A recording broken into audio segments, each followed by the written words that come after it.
Alors, il s'agit d'une des 3 lettres connues, authentifiées, signée par Jeanne d'Arc, pas écrite par elle, mais sa signature, c'est bien la sienne, qui est adressée aux habitants de Reims pour soutenir le roi de France, pour les motiver à être fidèles au roi de France, quelques mois avant sa capture à Compiègne. Elle parle de la fidélité dans sa mission, la mission vécue jusqu'au bout, puisqu'elle ne veut pas renoncer, elle sent que tant que ses voix, tant que son conseil, tant que Dieu ne lui dit pas, elle doit aller au bout de sa mission, y compris après le sacre, fidèle jusqu'au péril de sa vie.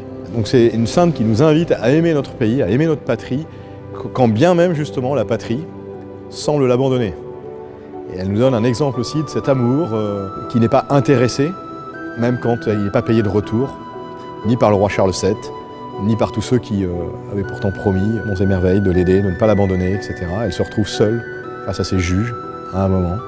Elle fait cette alliance finalement entre cette patrie spirituelle, qui est sa foi, et cette patrie de chair, la patrie de son pays, qui est celle du pays où elle est née, du royaume dans lequel elle est née. Et donc ça, cette double fidélité, finalement, je pense qu'elle est importante, par exemple, pour un soldat chrétien aujourd'hui, catholique.